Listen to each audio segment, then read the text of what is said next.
Welcome everyone, honored guests, and their proud families and friends, to the 23rd induction ceremony for the Rend College Sports Hall of Fame. Since that initial class of 4 in 2000, we have grown as of this evening to 60 individuals, 14 teams, and 4 track relay squads, encompassing 68 years of athletic history representing Mount Vernon Community College and the Rend College Warriors and Lady Warriors. Suffice to say, that means that we think the 3 individuals and the 1 team that we are recognizing this evening are pretty special. It's not the easiest thing to get into. The selection committee takes its work very seriously. But before let me give you just a quick snapshot of who we will be recognizing as the evening wears along. Bria Cooper, raise your hand, Bria.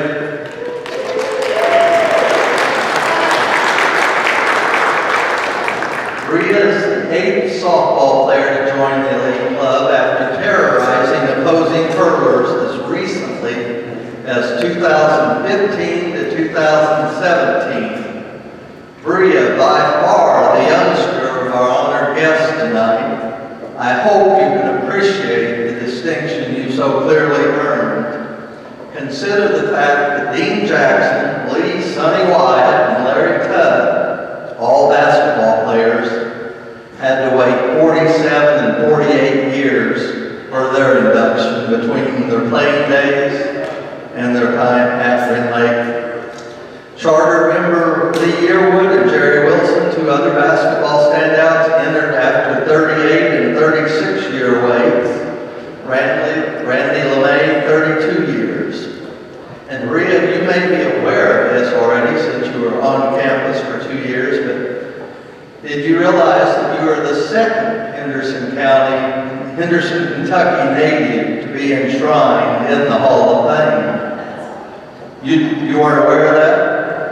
Yes, Jay Spud, perhaps the best 4-year golfer of them all. Didn't get that clearance today to say it that way. Jace was within a month or 2 of attaining his PGA card on one of the lesser series, got sick and tragically died. Just, like I said, just months before attaining his PGA card. But he also was from the community across the river from Evansville, so you're 2nd from there. An annual year-end Kentucky Junior PGA Award is named in his honor to this day. The 1996-97 Baseball Warriors, coached by 2017 Hall of Fame inductee Rich Campbell, and spearheaded by 2009 inductee Dan DeMint and a record-setting hurler Adam Biggs. That squad, bolstered by 17 players who continued their collegiate careers at the 4-year level and 3 players who signed pro contracts. They finished 39 and 19 overall, playing postseason, sectional, and regional 24 tournament championships, and won its Great Lakes District opener before falling 2 wins shy of the college's first ever NJCAA World Series appearance. That's how close they came. This was the same comparable closeness that their 85-86 Hall of Fame predecessors also accomplished. But let me tell you guys something. We haven't all been together very long tonight, but the turnout of your group is absolutely unbelievably impressive to think. I think all of that team, except 2 or 3 players who had very good excuses for not being here tonight, are here, and that is incredible. That says a lot for their coach, for their contacts and friendships over the years and how they've done it. Guys, I just hope that you party safely tonight and enjoy the rest seeing each other one more time. And I have to say, I've been impressed so far from what I've seen up close. This first class, at least first table, is well behaved, but Rich's wife is here, so maybe she's the reason. Baseball coach Kirk Champion, the right guy at the right time when he was hired less than a week before the season started in fall 1981. About to embark on a new era, Rend Lake was sending out or offering athletic scholarships for the first time and competing in the new expanded Great Rivers Athletic Conference. And Rend Lake College took a chance on a 24-year-old first-year head coach. He arrived less than a week before the actual start of that season.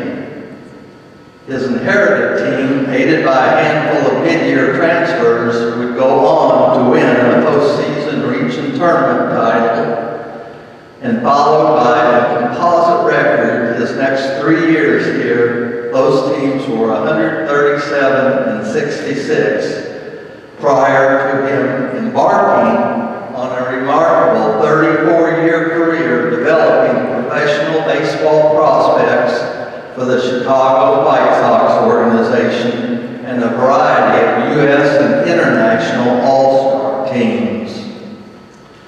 And fourth, men's coach, golf coach Dave Smith, who spearheaded one team for more seasons than any other mentor in Warrior history, and did so magnificently with year after year of success at the regional and national levels. His 94-95 NJCAA Division II National Runner-Up contingent entered the hall in 2003, and 4 of his proteges are already in as individuals: Matt Armstrong, Jay Spud, Leroy David Griffin, and J.R. Conkle. Dave's former players' fan club could fill up an 18-hole golf course with foursomes. When you're a golfer, you just stay close. Among his success stories, national medalist Griffin, 5 first-team All-Americans, 7 second-teamers, 8 academic All-Americans, 8 Region 2014 titles, including 7 in a row, and 8 runner-up showings, not to forget a British Open qualifier in John Singleton. The welding technology professor was featured in the special Rend Lake College publication, 50 Influencers, 1967 to 2017. It's about time to go eat, but let me bring up one other thing. Before we take our lunch break, courtesy of yesterday's catering of Carmine, if you do say a silent blessing, think of Wayne Norton, generally recognized as the father of the Rend Lake College Sports Hall of Fame,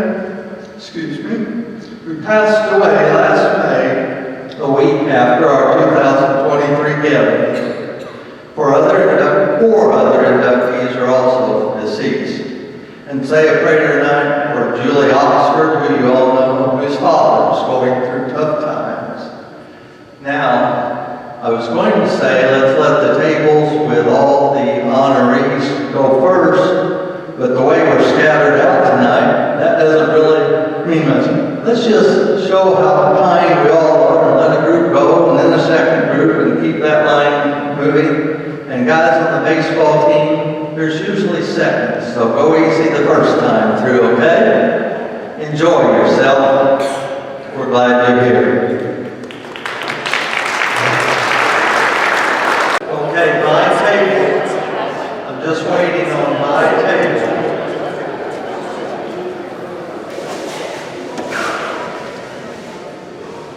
Hope everybody had a good meal, got all you wanted. Just a few more acknowledgments before we start the actual presentation of our award winners. There are a lot of special ladies in the crowd tonight, I'm sure of that. But 3 special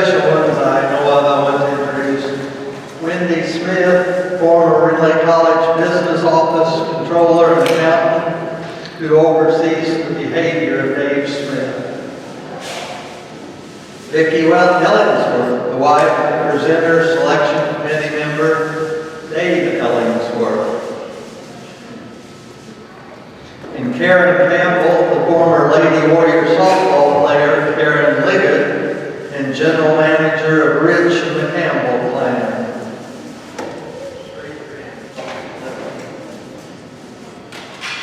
2023 Hall of Fame inductee J.R. Conkle.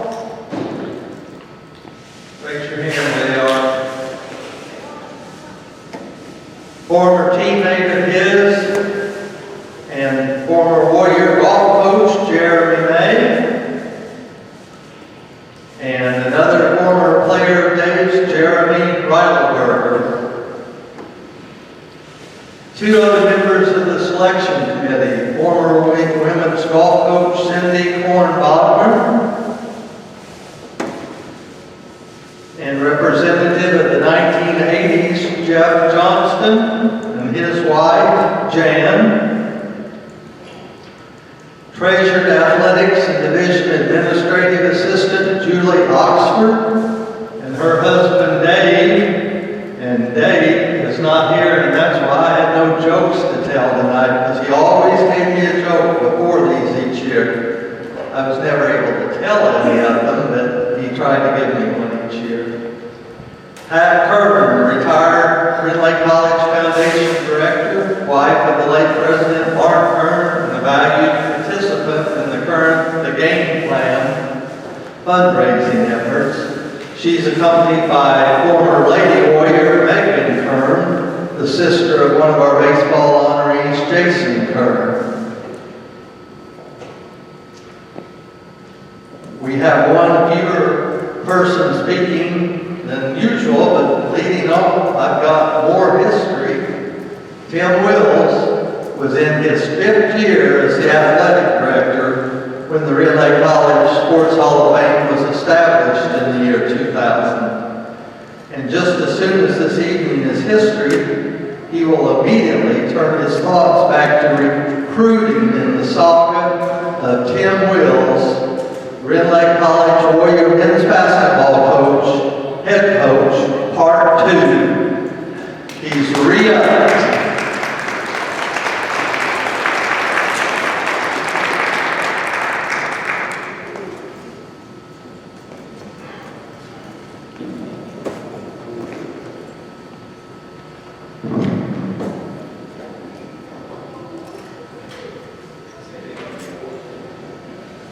So, first of all, on behalf of President Terry Wilkerson, who's unable to be here tonight, our administration, the athletic department, and members of our selection committee, I would welcome all the guests who are with us and congratulate the inductees on the results or not. It's been I told somebody out in the lobby, I don't like these kinds of events generally. This is the one every year that I look forward to, and I really enjoy seeing all the former athletes and coaches come back. Meant such a big part and played a big part in the success of Rend Lake College athletics, and hope to continue on in the future. Many of you were here to go out and see the hitting facility. I'm sure you guys really wish you would have had something like that 25 years ago over here. The progress is being made. A lot of good things going on with the campus. Apartments out there close. Bo said he could have gotten to class on time if he had those. We're not convinced, but it's a good thought. But a lot of things have changed to be good, and I think the campus is really going well. But there's still some things on the table that we're going to make change. One of them is this facility here really hasn't had much change in it since 1967. Those of you guys, baseball guys, your locker room that was with the basketball team up there doesn't look much different than it did all those years ago. And that's about mentioned the game plans of the project we've got going on right now. It's a renovation, adding some additional space to this facility. So out this direction, we'll be in the lobby. We'll have a concession area, a place for trophy cases, and a training room, new restrooms, and office space. And then what you see right there, that wall, will be mostly, if not completely, removed. Open up into the hallway coming into the lobby.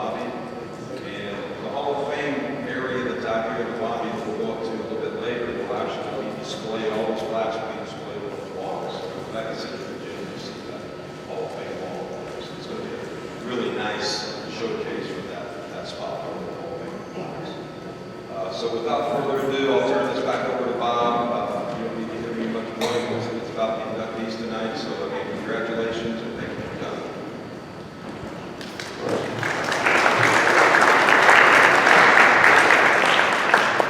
Thank you, Tim. It's sad, if you could see how big this type is, and I still have to wear my reading glasses. Our first presenter tonight, since we're skipping over in the program, Terry Wilkerson, is former softball coach Dave Ellingsworth. Personally, I thought Dave might have a decent chance himself of making the Hall of Fame sometime. But Tim tells me he's not old enough yet to be considered. Oh, he is old enough, he's just not been out long enough to be, okay, I'm sorry, I misunderstood that. Players like Bria enabled Dave to win 949 games before COVID came along, and eventually convinced him to call it quits in 2020 after 27 remarkable seasons. My friend, Dave Ellingsworth.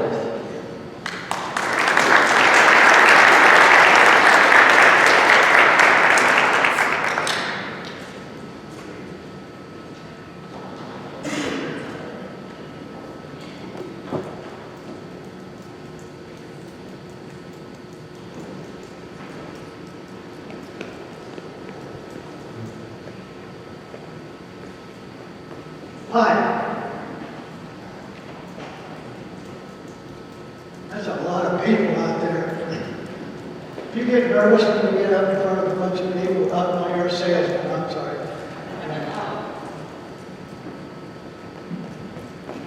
It really is an honor to be here, to be able to introduce Bria. But first, I'd like to give my congratulations to Coach Smith. Coach Smith and I started at Rend Lake at about the same time.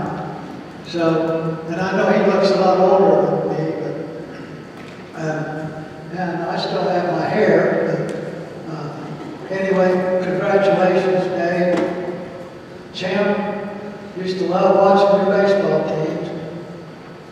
And Rich, it's fun to get together with all your team, and it brings back a lot of memories. Congratulations to all of your team and to you. Now, I'm here to introduce Bria Cooper. Now, Bria was the best pure power hitter this program ever had. Albany Central coach says there's one still flying up there. And Hannah Carbonero, or was Carbonero then, was a teammate of Bria's, and said she remembered when she hit one out of the softball, I don't know where we were playing, went clear over their baseball field. And Nick Short at Albany said her sophomore year, he said, I'm walking her with the bases loaded, she's not getting anything to hit. That's absolutely a pure power hitter. But she come up one time and said, Coach, I can bunt. No, you can't. She said, yeah, I can bunt. No, you can't. If you ever think I give you the bunt sign, call timeout and walk out to the third base coach's box and say, what do you think? Because she was just, and she could bunt. Because she always worked on it in practice. But she had just as much chance of getting it out of the yard as she did getting the bunt down. She's won national awards, won the Mariucci Elite Hitting Award her freshman year, and she was setting records. It's just unbelievable. Now I'm going to read some of the stuff. If you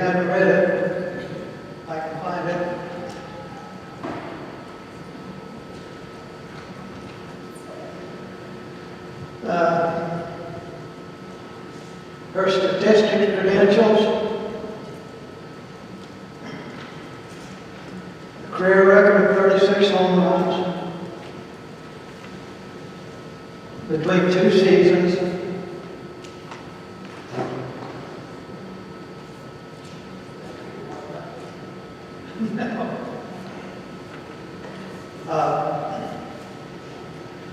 And JCA Marie hit the lead hitter award for Region 24, hit 494 as a freshman.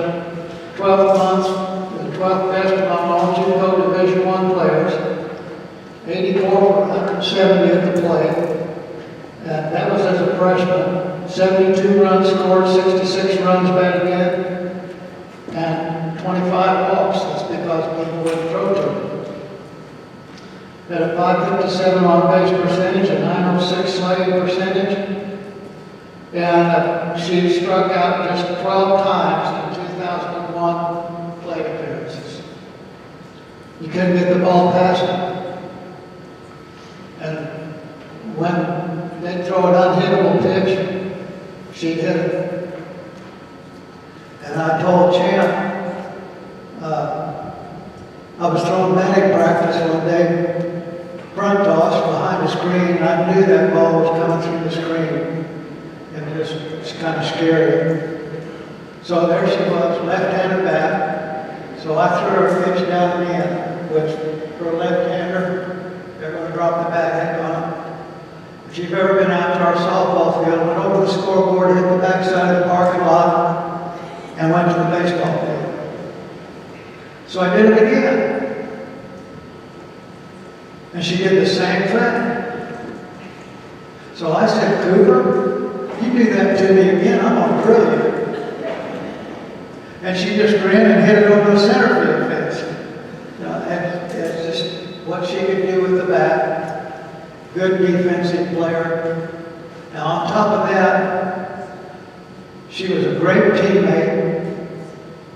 Teammates loved her. I would have hated to have seen what would have happened if somebody would try to push one of her teammates around, because it probably would not have been nice.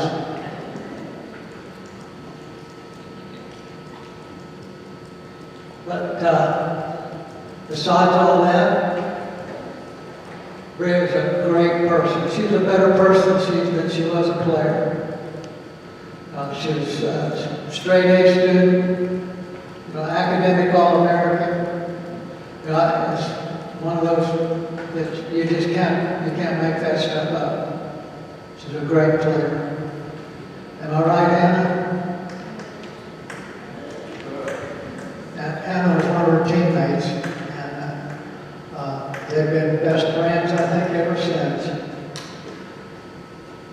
Bria, come up here, I want to hear your speech.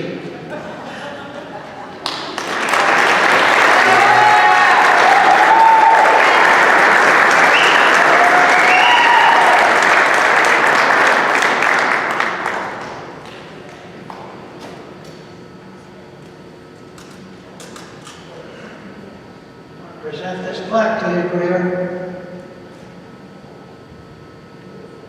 Yeah, that's nice. That'll go on the wall, won't it? Yeah. Yes, you get to keep it. Here.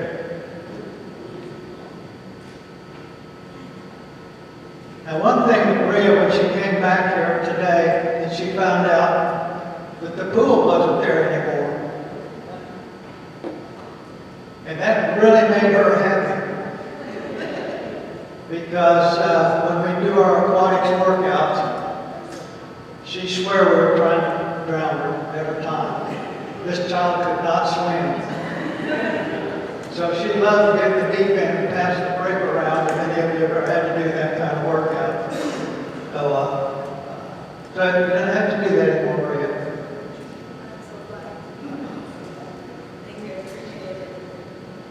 Well, jokes on everybody. I have no speech prepared, so I'm just going to wing it.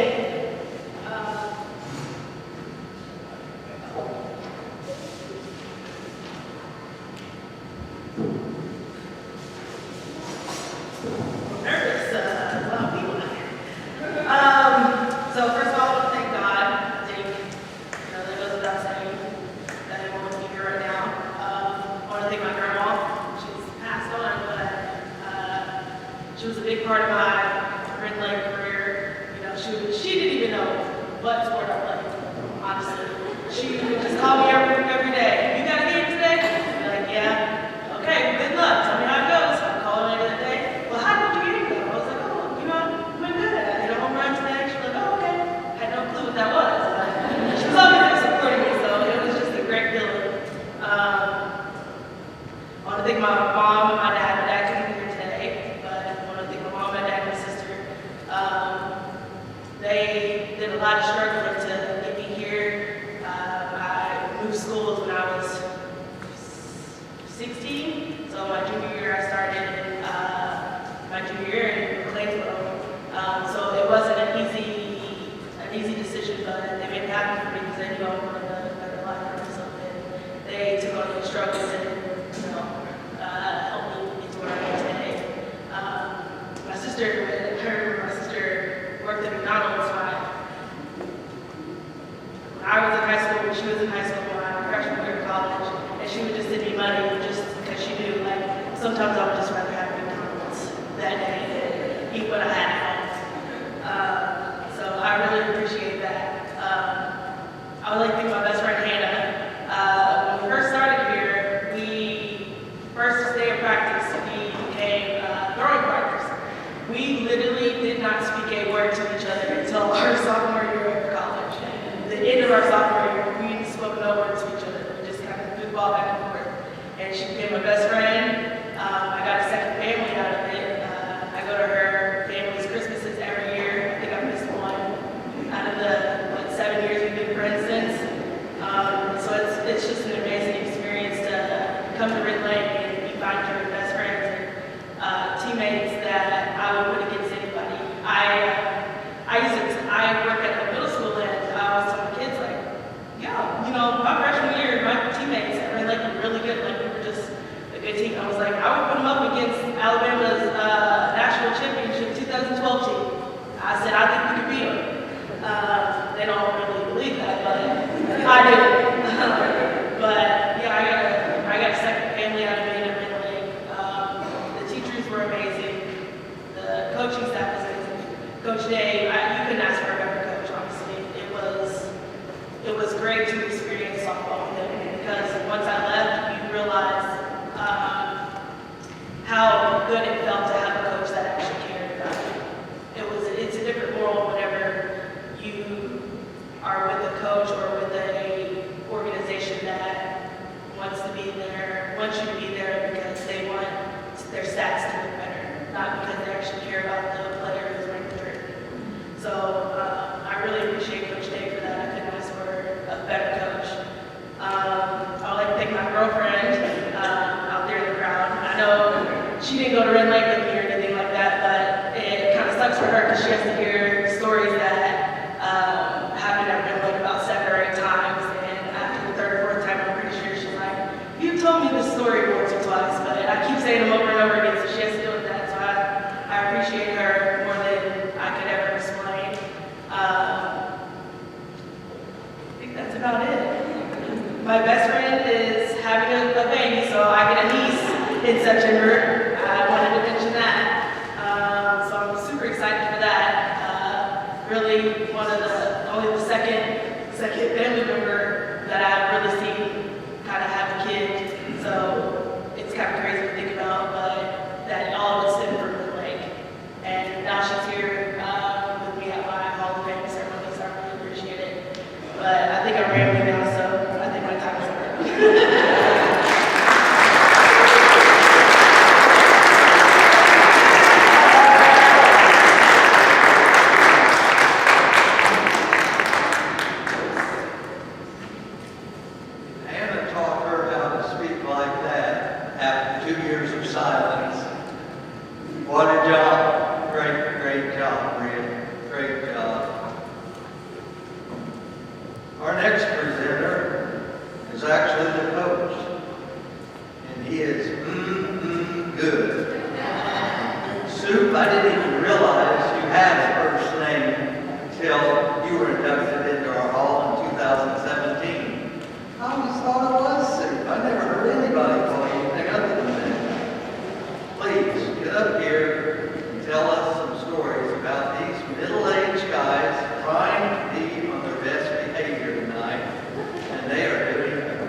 probably I can picture what you're doing just like I was here 20-some years ago, 27 this year.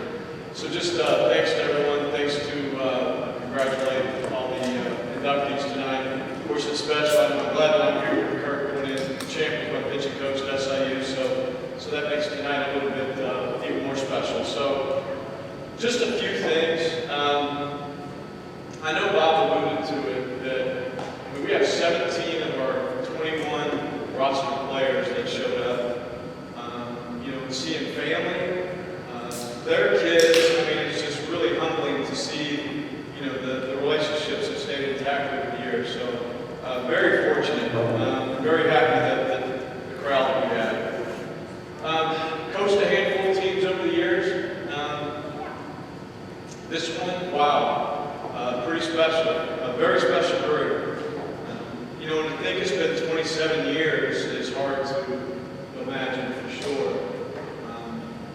It seemed like yesterday, of course, we played golf with a few this morning, and I know that we're going to pick it up tonight and have some laughs, but just to think that, you can be apart that long and just pick it right up is insane. So, again, I've got a challenge here to try to get everything I want to say in about 10, 15 minutes.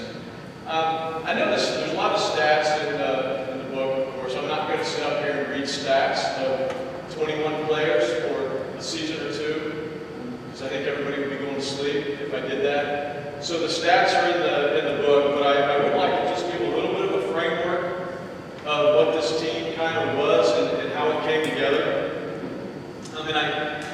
I'm cautious because I don't want to disrespect any former players and any former teams that I've coached that we've had as well, because we've had some really, really good players come through here. But just a couple of things I think that make this team really special.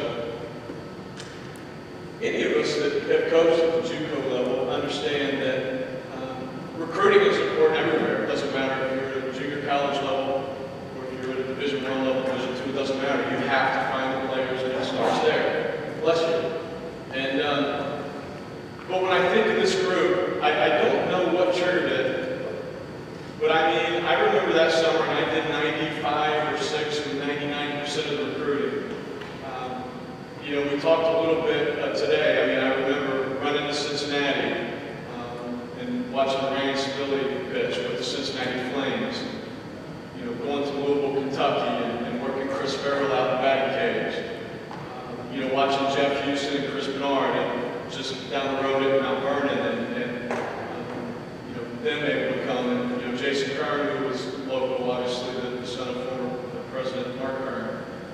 I could go on and on, driving to Jefferson and Bill, Indiana, and watching Chris Hargett, driving all the way up to Providence Catholic and watching Dan Furl play, going over to St. Charles area and watching Jamie Kitson and Matt Clipp, Corey Cinnamon from Lexington, Chris Beggs from Schmide High School, Bull Park from Cincinnati Elder. I could just go on and on and on. Greg Sprain, who we picked up the second year, Brad Turner from Indiana, trying to get everybody. Jay Purcell, who we picked up, Jacob Wallace from Kentucky. I'll get you, if I miss you, I'll get you on the return. Asbury, I see you over there.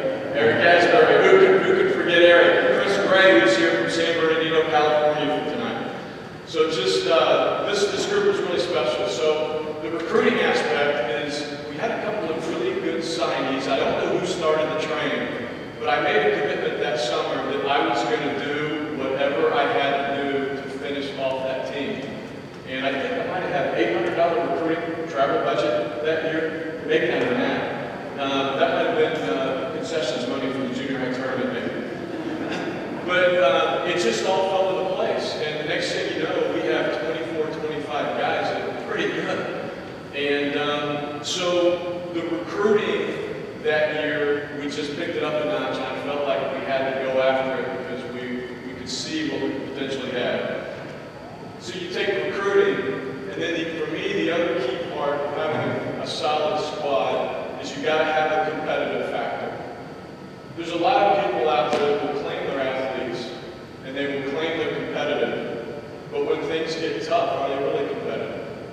And so there was no doubt with this club that once we started getting things in gear, that piece was there also. The other two things that were absolutely crucial with this team that had to come together, because we had a lot of talent, is we had to have goals, and we had to have team unity. And I've seen a lot of teams, and you have a lot of talent, but if you don't have that mesh, and everybody has to be the superstar, those teams can burn out. And just a great example that I think there's more, but these are a couple for sure, is I just keep coming back to Chris Farrell, I come back to Matt Clipp. They could have started probably on any other team in the conference in the GRAC that year, but they were backing up two pretty good players in Dan Furl and Dan Min. They played, they were utility, they found their spots, we got them in there, but it was almost like, now, maybe back then they think, I was actually pissed off I didn't play, but in my viewpoint, they understood the team concept as a unity we had. They contributed, and they were a big part of our success, probably more than they ever know. Then I look back at Jacob Wallace the same way. Jacob just, whatever you told him to do, he'd do. If it was pinch running, if it was, he got his time in there, but never heard him complain. Again, maybe he did to some others, but that's how my recollection. So let's just stay with it. You guys have a different view.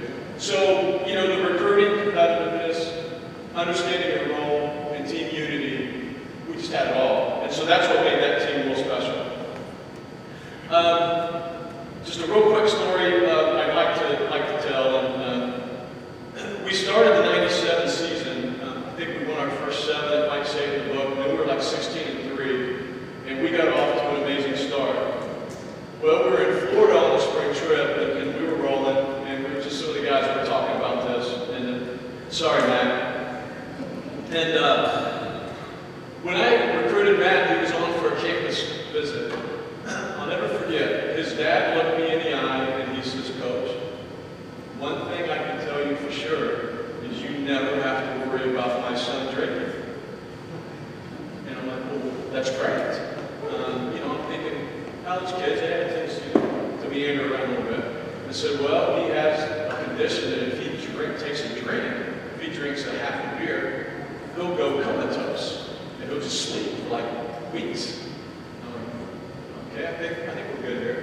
So we're in Florida, and we're playing Florida Community College, and the bus is in the parking lot, and I'm doing my head count, and Matt Clipp's not on the bus. So I don't know, probably it was Tom, so somebody says, "Coach, can I talk to you real quick?" Pulls me offside and said, "Hey, he had a drink last night, and we can't get him out of bed." So ended up, I think I talked to his dad, and he said, "You gotta be kidding me." Well, the players being nice guys, they had him dressed in his uniform.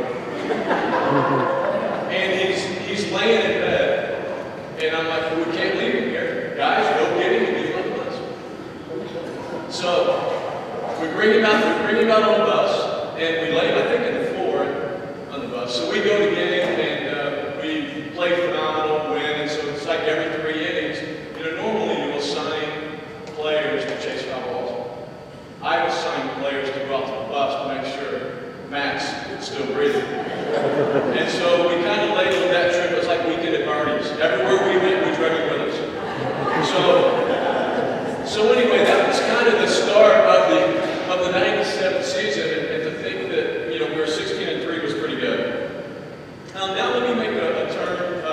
That's for me, it's it hits home, but it's just something we had to deal with. So we hit a space, a time in that season that things weren't going very well. And, we were rolling, playing well in the league. My mother got sick. And so from like April, I was running back and forth from Ohio.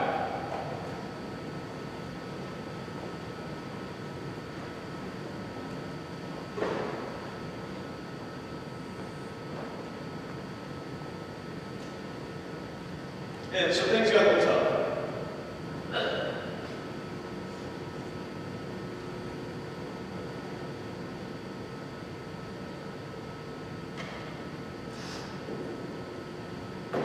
So we get to the sectional tournament, and we're struggling. And so something just turned on, and it started with Southeastern beat us in the first game, and then we had Wabash Valley, and I mean just lit it on the eye. And so from that time on, we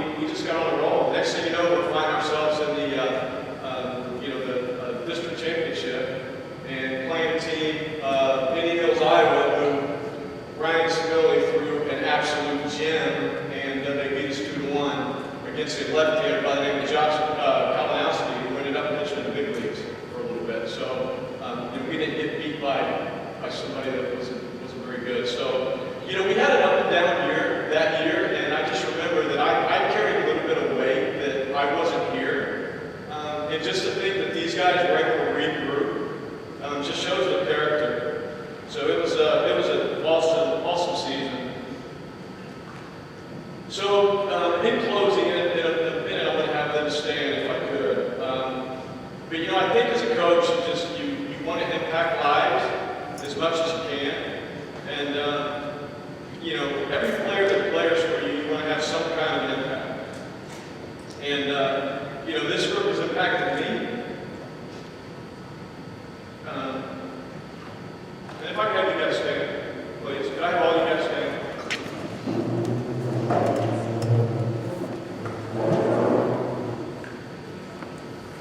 So we had Chris Gray, Chris Bernard, Jamie Kitson, Brian Spelling, Chris Beggs, Paul Park, Jeff Houston, Corey Simmons, Eric Asbury, Chris Farrell, Brad Turner, who's got the glasses on in the back. Greg Spring, Dan Furlan, Chris Harvey, Matt Click, love you Matt, Jacob Wallace, and Jay Purcell, and you know, I can't see you back there, Jason Kern, sorry. You were the one I was wondering about, because you kind of off center right over here. So in 2017, you know, I was honored to be inducted into the Hall of Fame, and you know, I think I can speak for these guys as well that they're truly honored.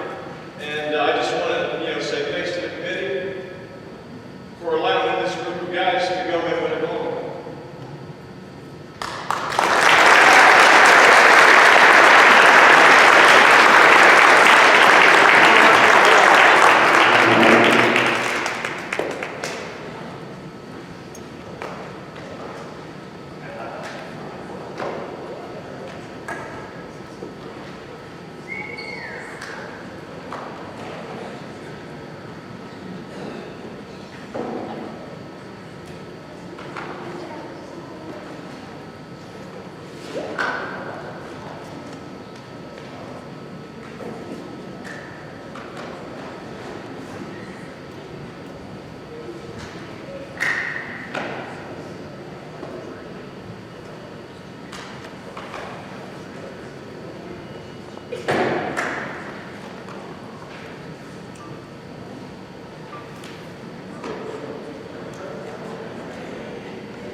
Believe me, I have absolutely no pull around this place. I haven't been around for 18 years. That, if I had any pull at all, I would somehow get you a Hall of Fame individual trophy for what you had here tonight, kids.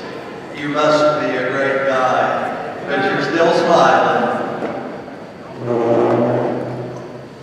One other person that I think I may have left off, if I didn't, just act like I did, and I'm making up for it. Martha McCreary, did I introduce you earlier? Under special. She's retired Rend Lake College business and computer professor at Rend Lake. She was on my list, and just got overlooked. I apologize. Okay. Kurt Champion has no idea how honored I am to introduce him, and he may regret it after he has. First of all, and I only tell the truth up here, all-time NBA megastar Michael Jordan and Bob Kelly will forever share a very close connection. Again, true story. Thanks in small part to Kirk. We both proudly wore baseball uniforms at the time with Champ. We both wore baseball uniforms alongside Champ. Is that not true? He's okay with it. He's not loving the story, but Jordan is a member of the Birmingham Barons, the White Sox Class AA affiliate, when he left the basketball court in 1994 to give professional baseball a try. He tried to retire from basketball, if you can believe it. Sitting alongside or spending the whole season along that organization's pitching coach. Me, when a first-year head coach joined the Rend Lake Warriors in fall of 1981, less than a week before the start of the campaign, and was stuck, literally, he had no choice, with a slow-pitch softball player for 2 months before he could find a real assistant coach. Let's just say I kind of enjoyed wearing that Warrior uniform. No offense to First Baptist Church, but just a little more proud to wear that over in Lake College Warrior. But let me explain. Athletic Director Mitch Haskins had asked me to help out after veteran coach Mike McClure, who had been here 10 years, right before that season started. He'd been seriously injured the year before in an automobile accident. Out recruiting. He was in the hospital for several weeks. And somehow at that point, he just sort of lost his desire to be a college coach and having hit the road. So about a year or so later, he accepted an administrative position locally and resigned just very last second. So Mitch had me, asked me if he knew me from our days when I was a sports writer. He was in Indiana as a basketball coach, high school. He asked me to call all the recruits to notify them of McClure's departure, but let them know their situations hadn't changed. They still had a position at Rend Lake. The first practice was still scheduled for 3 p.m. Monday, and this was probably a Thursday or Friday night that I was calling these guys. And I quote my notes, which I still found and have on it, quote, somebody competent would be there until somebody else was hired. Well, the competent one was Mitch. He had a background. He was a scout for the Pittsburgh Pirates, and he may have played a little minor league baseball. I'm not positive about that. But that's what their promise was. Someone competent would be there until somebody was hired. For me, the first game was quite memorable as well. Champ had just been there a few days. We got most of the players that we were expecting. We were hosting Kaskaskia and veteran coach Larry Smith. Probably a lot more veteran even than Mike McClure, who was well known in the area. Larry Smith had the audacity, in Kirk Champion's mind, to come out there at home plate before the game in his baseball uniform, wearing a wristwatch on his forearm in his baseball uniform. That did not sit well with our new young coach. He didn't make a big deal at the time, but he talked about it a lot afterward. I don't think he was ever a Larry Smith fan. I'm not sure. But baseball coaches just don't wear at least they didn't back then, their watches on their arms in their baseball. But when the umpires started to discuss the ground rules before the start of the game, remember, he'd been here, 3 or 4 days? 3 or 4 days.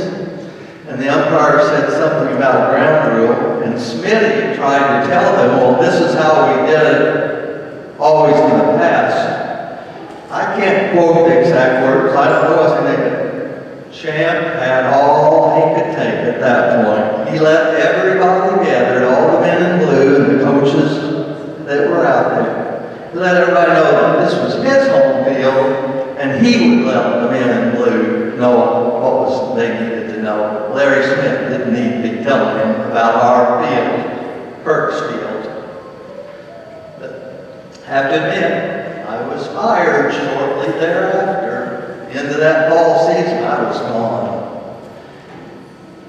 Didn't help much that I broke my finger playing slow pitch that season and barely hit. I hit left-handed slow pitch, but I could barely hit fungos. Maybe that's why I was let go so soon. But the young guy wasn't looking for excuses. I was let go soon thereafter, replaced by his good pal from Southwest Missouri State University, a guy by the name of Keith Gutton. He came from Southwestern, and Keith was down there. It was well known that Keith eventually would succeed better than Bill Rowe, but Bill Rowe wasn't retiring quite as soon as everybody had hoped he would. And so Keith, that spring, accepted Champ's invitation to join him at Rend Lake College as his assistant coach. Well, soon after the spring season, Bill Rowe did retire. Keith Gutton did get that job, and my replacement is retiring in just a few weeks after this current season as the second winningest active coach in NCAA baseball today. Second winningest. So, Michael Jordan, Bob Kelly. Bill Rowe, second winningest. Kirk Champion, Bob Kelly. But this really should be all about Kirk. And Kirk, thank you for those memories. I can't tell many stories, but those are both true stories. What a coaching career he enjoyed here. His Warrior teams, after dumping yours truly, went on that spring to win a sectional tournament championship. Then went 38-24, 47-16, 52-26 the next 3 seasons after joining the newly formed Great Rivers Athletic Conference. Champ and company claimed the Great Rivers Championship in year 2, settling for runner-up in the 18 league's first and third seasons. So first or second all 3 years after he had his team in place. Overall, his 164 and 114 record still ranks number 4 percentage-wise at .590 and number 5 in total wins among 11 baseball coaches after 57 seasons. And he was only there 4 years. Pretty remarkable credentials. In the 34 years that followed, the former Southern Illinois University and Southwest Missouri State player and assistant coach was the Chicago White Sox minor league pitching coach for 6 seasons at all levels from 89 to 2002. He was their minor league pitching coordinator the next 8 seasons, minor league field coordinator from 2012 to 16, minor league director of instruction in 2017, and minor league director of pitching instruction from 2018 to 23 when he decided to retire. For good measure, he was the world team pitching coach in the 2000 All-Star Futures game and for the national team in 2001 and 09 World Cups, the 08 Olympic qualifying tournament, and the 2011 Pan Am Games, plus 3 seasons in the Venezuelan Winter League. Kirk, even if you'd begged me to, I don't think I could have kept up. And he didn't beg me to. A well-deserved honor, my friend, Michael Jordan's cigar-smoking golf buddy, and Keith Gutton's bestie, Kirk Champion.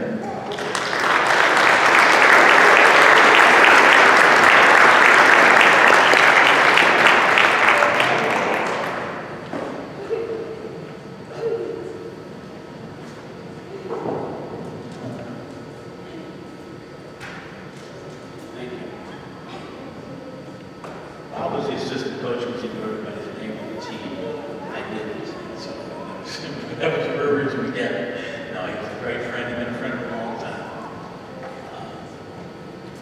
appreciate, what Bob, or Dave said, Maria is a great hitter, and obviously, if he says that she is, Soup talks about his club. If they competed like he did when he pitched at Southern, when I was coaching down there, I know they can compete.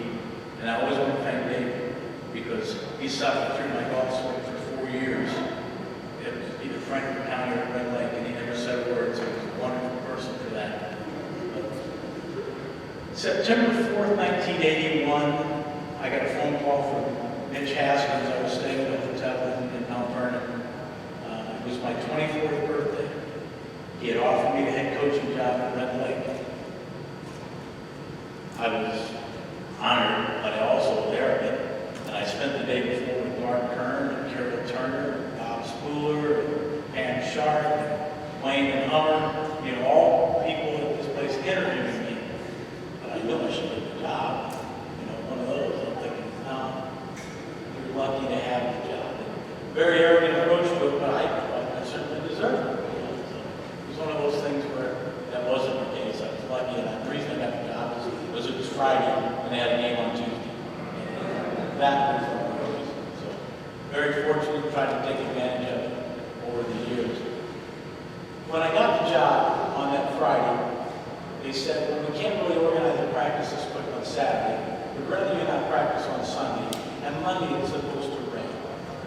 And we get a doubleheader with Kaskaskia on Tuesday.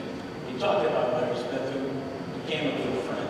But I used to be mad at him because he'd always want to send his team us to hit us just to make sure we didn't miss the game. We were playing him that bad. So he was always joking about, make sure you're on time, do whatever you can do.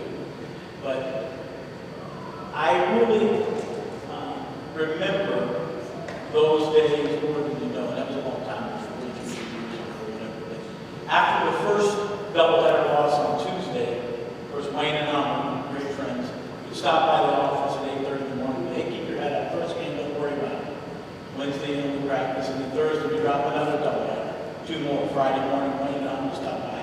Boy, you're not going to have any trouble scheduling in the spring, because everybody's going to want to play you. You guys are very good. So I went through that, and all of a sudden I think to myself, it's Saturday, and we're down at John A. Logan, and for some reason we're up 2-1 in the last inning, in the 7th inning. We've got to lead. We're throwing a little left-hand, we can't get the ball all the way in the air.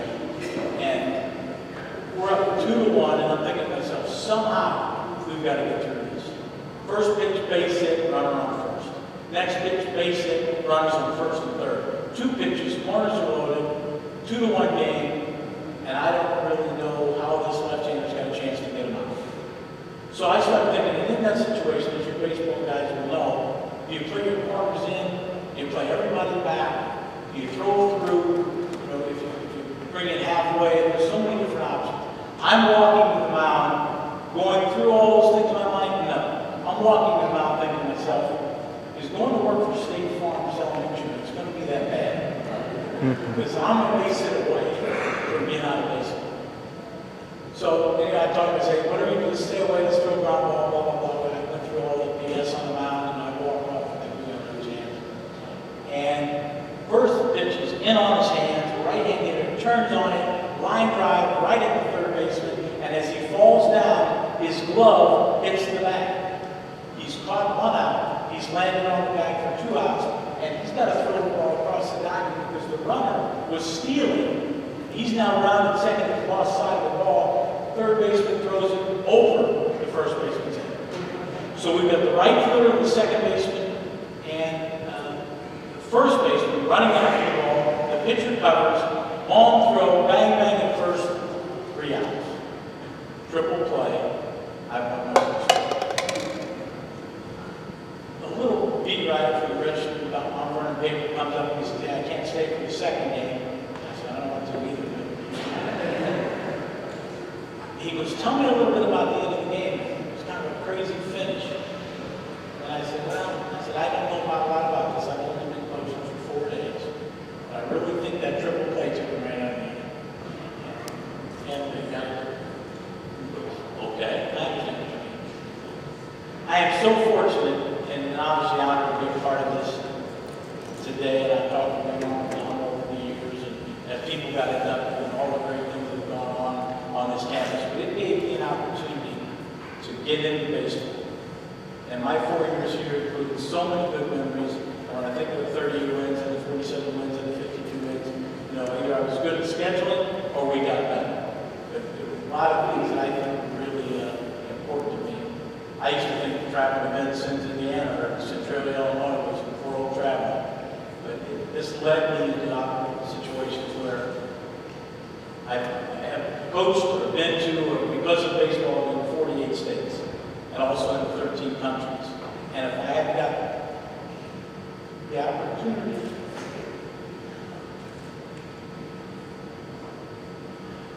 it wouldn't happen. I really appreciate this honor, and it really means a lot. And I think back when I come by or drive by or spend time here, it's so important to where I ended up in my career. So I want to thank everybody for that.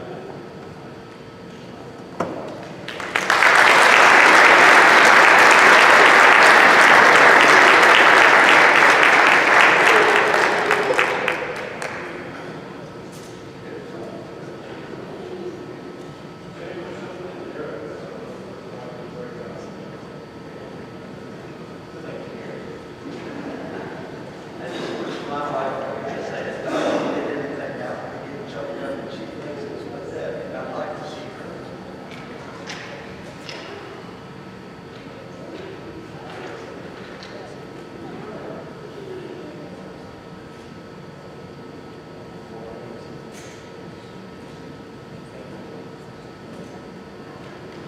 And he just reminded me to do him a favor and then introduce his son, Alec, who's with him tonight. Alec, glad you're here.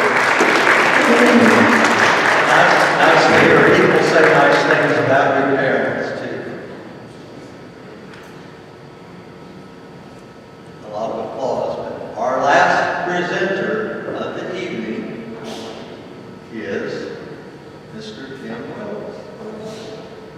But before he gets up here, Wendy, can you shake Dave and wait, make sure he's awake?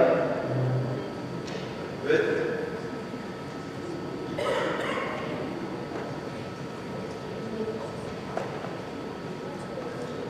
So, just a quick note, I was a freshman here, starting out, so, I don't know if you remember Travis Helm and David Dodd, and I were maintenance guys in the field in the summer. And it wasn't a good field. We did our best. So it's my honor tonight to introduce Dave Smith. It was a privilege. I called him to tell him that he was going into the Hall of Fame, and told him he gets to choose who to introduce him. I guess he couldn't come up with anybody better, so he said, "Why don't you do it?" But it is my privilege. You can read all the stuff in the book, you know, the plaque. I mean, obviously there's a reason that Dave's going into the Hall of Fame. Longest tenured head coach in Rend Lake history, multiple tournament wins, multiple regional tournament wins, multiple teams going to the national tournament, a couple of second place finishes, multiple All-American players and one individual national champion. I mean, I don't know how many coach of the year awards, too many to count. But that's why he's going into the Hall of Fame in his first year eligible. He was an unanimous choice by the committee. He was like great first time you're eligible. It's a no-brainer for the committee. Very little debate on that. But the more important thing I think about Dave Smith, the reason there's 3 guys here that played for him back in the old days, and a couple of guys who were his assistant coaches. It's not his golf coaching ability, it's his people skills and the relationships he developed with his players, and his co-workers, and all the people that he came in contact with. Those of you who have coached or are coaching, those of you who are athletes know that you said, maybe the relation, just everything clicked. There was no awkwardness. Some of you guys probably haven't seen each other for 25 years. It was just like, just came off the feet. There's something special about coaches and athletes. And I think as somebody who worked with Dave, he was a guy who advocated for all of us in the athletic department. He respected you and what you were doing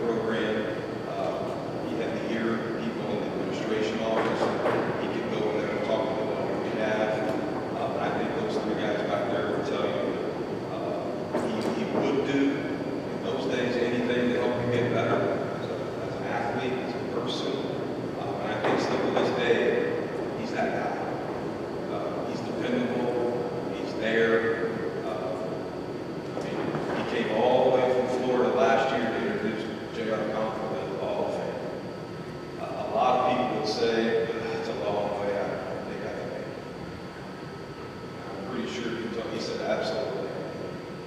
So that's the Hall of Fame that I know. The guy that positively impacted lives for 28 years. And he's still doing it to this day. So it's my privilege and my honor to introduce Coach Dave Smith.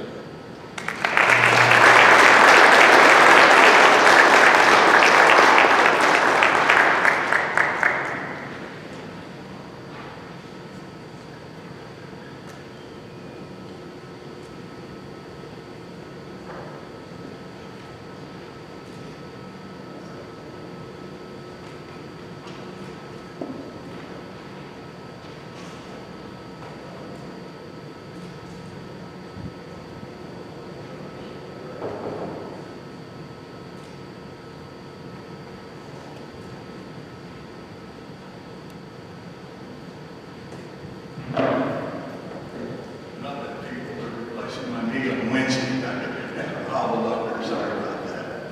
He laughed. He's always making fun of me. First thing I'd like to congratulate the other class.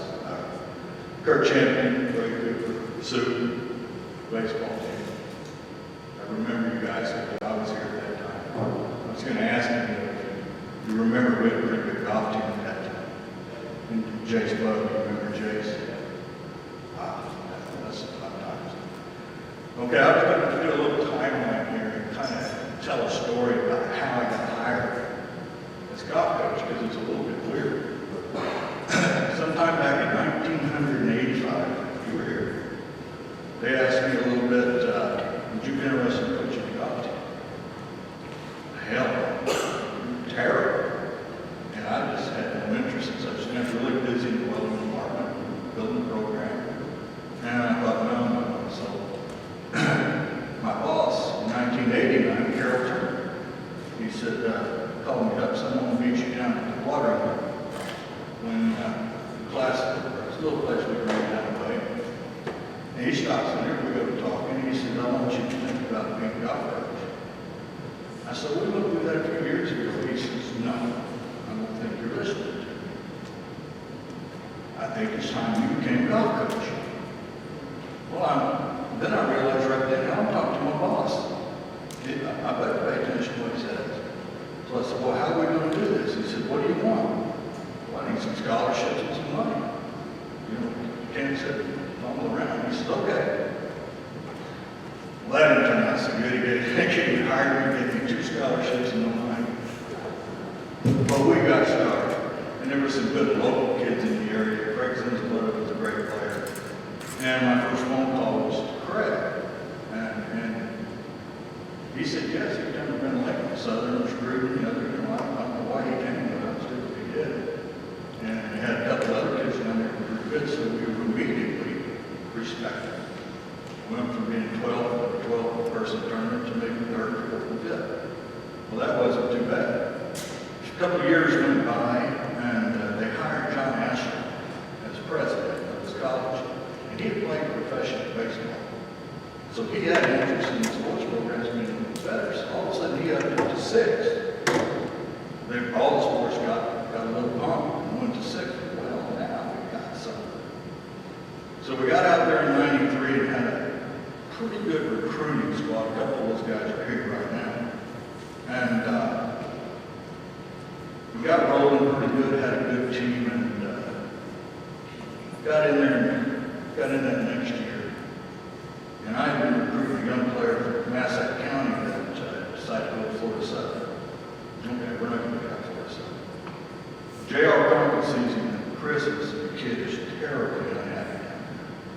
I said, J.R., you know what to do. We want him back. So we spent some time with him, and at that time we picked up a couple of other players, Jeremy May and Rend. And I'm sitting in my rocking chair on a Sunday night. School starts Monday morning. Phone rings. By the way, it's landline at that time. I picked it up. It's Phil Frazier. He says, his friends. He says, Matt's had a little change of heart. He wants to come to Rend Lake. Whoa, it's 7 o'clock in the evening. Okay, all right. Well, let me call you back. I picked up the phone and called Matt's agreed to come to Rend Lake. He said, you got a scholarship for him? I said, no. What are you going to do? I said, well, I got a plan. He said, I got to tell you one other thing. He has to have a schedule before 8 o'clock tomorrow morning. I didn't know that. Well, so what we do, I get him, call him, get him up there at 7:30 in the morning, Hummer meets me up there, gets him in class. Hummer says, now, Smithy, what are you going to do? You don't have a scholarship. And I said, I got a plan. So at that time, Mark Kerner became president, and I'd already called him. And he said, what are you going to do? I said, I'm going to see the Godfather. And so I marched over there, and I sat down with Mark. And he said, well, what's your plan? I said, well, we got Brian Drew here on that team, and he was an academic All-American. And I said, if you would, put him on an academic scholarship, and I'll put Matt on this other. He said back, he said, well, now just how good is this kid? I said, if you get him in here, get rolling, we have a good chance to win the national championship. You sure? Trust me, I'm sure. And so everything happened and fell into place. And that team finished second. We ran into Tyler, Texas, and shot 7 under par on the back 9 holes on the final day, where they were quite a team, and a lot of fun to deal with. I'd also like to, I want to thank a few people. As time went by, Bob Carter, Bob's not here, Bob was a finance guy. We were winning quite a bit. And I asked Bob, I said, Bob, I'm going to got blood tournaments, what kind of budget I got? He said, you don't have a budget, just go win. Well, that was pretty nice. I mean, that's a true story, and I don't know that everybody would like that, but I didn't have a budget till the year 2000. They just kept winning. And of course, the scholarships and the money and the backing of the college is what made all of this happen. Those teams were very, very good. I'll go on to, and by the way, during those years, my brother-in-law over here, David Brock, was assistant coach and traveled with him for 6 or 7 years. And the kids just loved him. What they would kind of tell Dale, they were scared to tell me, and it worked out quite well. I'll go up to 04, the team that we had in 04. We were ranked again second or third in the nation, and we run across the next bus also. These are 2 teams. We got second. When I came across the two best junior college teams I've ever seen, you know, it's just kind of luck. You just fall into it. The year before, we'd blown everybody out. I ran into Dark State, and they only shot 30 under par as a team. Well, we shot 80 par. That's pretty good. Got small. And it would be remiss if I didn't mention James Bowe, as I asked you guys a little while ago. Probably the best player to ever play here. He's going on tour. And then the leukemia got him. What a terrible thing. I called Bob on the way he was coming over, and I said, I looked over that thing that you guys had written, and it had like 14 or 15 guys that had gone on to 4-year schools and gone on and played, and I said, Bob, I've got 13 more that are on that list, so, you know, he just put in some low his hat a few. I said, okay, that's fine. So we kicked along there, and I picked up Lucas Green as an assistant coach along the way. And then Roger Tippy started helping me with the team. And in the end, Jeremy Mayer became the head coach. So we had a lot of fun playing and traveling. And for you young guys in here, blink, look up, 28 years ago. And it's just amazing and enjoy being back here at Rend Lake. And I would like to thank my lovely wife, Wendy, for supporting us for all those years. And I feel like I'm very lucky, man. I was able to teach bowling, which is what I did very best. And Rend Lake gave me the opportunity to coach what is my passion still today, playing golf. I moved to Florida to live on golf course like that. So I want to thank everybody. Thank you very much.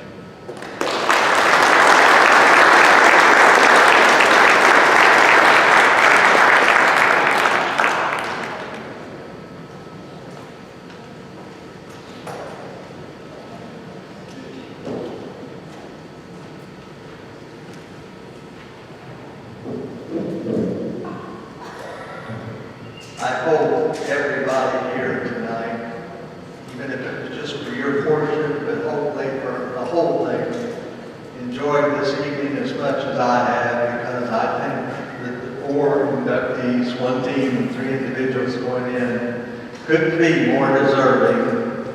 We hope that the company they've been with tonight has been great, and the support they've had over the years, and just thank you for remembering Rend College, because Rend College remembers you, and we appreciate how you represented us. Be safe tonight. Keep talking as long as you need to. Thank you for coming. Oh, sweet. Huh? Well, everybody, they want to go up and see them. The plaques are to be unveiled. Because last